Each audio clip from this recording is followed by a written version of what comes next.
in 2017 big changes. JEE Main 2017 मधील महत्त्वाचे बदल आज आपल्याला पाहायचे आहे.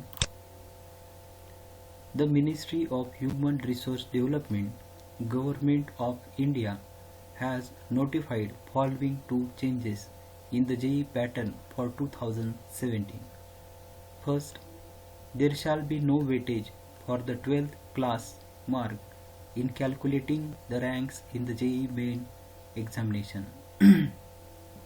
या वर्षीपासून जेई मेनची रँक तयार करत असताना 12वी बोर्डच्या मार्क्सला वेटेज नाही. Second, for the candidate to qualify for the admission in the IITs, NITs, triple IITs and such other CFT whose admissions are based on the JEE Advanced, JEE Mains ranks, they should have secured at least 75% mark in the 12th class examination or be in the top 20 percentile in the 12th class examination conducted by the respective boards. For SC, ST students, the qualifying marks would be 65% in the 12th class examination. ज्या विद्यार्थ्यांना IITs, NITs, triple IITs आणि CFTs म्हणजे centrally funded technical institute मध्ये admission घेत असताना JEE Main JEE advance rank बनवताना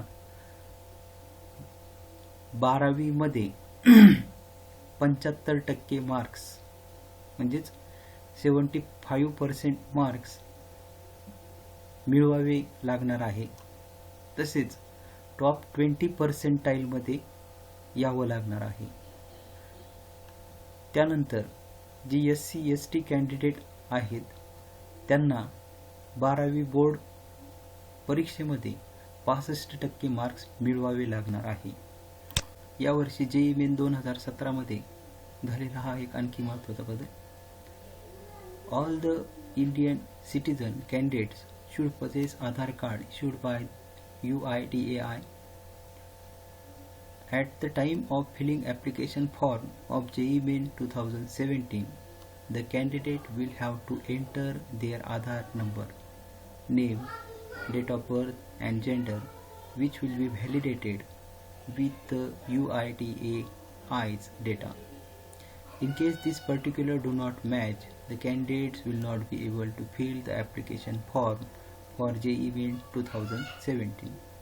Therefore, the candidates are advised to ensure that their Aadhaar card has correct details of their name, date of birth and gender as per school records. If there is some mismatch in these details, the candidates should immediately get it corrected in Aadhaar data or school record as the case may be. यावर्षी प्रत्येक विद्यार्थ्याकडे आधार card असणं गरजेचं आहे. कारण JEE Main 2017 application form fill up करत असताना आधार कार्डवरील Aadhaar number, name, date of birth, gender हे तुम्हाला ऑनलाईन ॲप्लिकेशन फॉर्ममध्ये फिलअप करावं लागणार आहे.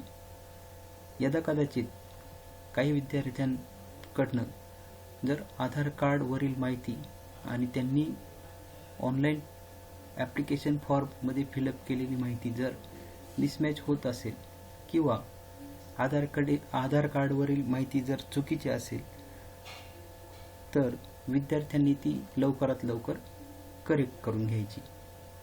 कारण जर आधार कार्डवरील माहिती किंवा स्कूल रेकॉर्डवरील माहिती जर मिसमॅच होत असेल तर तुम्हाला ॲप्लिकेशन फॉर्म हा फिलअप करता येणार नाही, तो सबमिट होणार नाही. तर त्यासाठी ही सूचना आहे. जर आधार कार्डवरील माहिती किंवा स्कूल रेकॉर्डवरील माहिती या दोघांपैकी एक जर काही मिस्टेक्स असतील तरच ती करेक्ट करून घ्यायची. जर मिस्टेक नसेल तर करेक्ट करण्याची काही गरज नाही.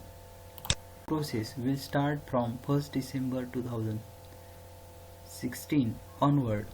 The last date for application is 2 January. Online application process 1 December रोजी सुरू होणार आहे आणि 2 जानेवारी ही लास्ट डेट आहे. आणखी काही महत्त्वाच्या अपडेट घेण्यासाठी या चॅनलला सबस्क्राईब करा. धन्यवाद.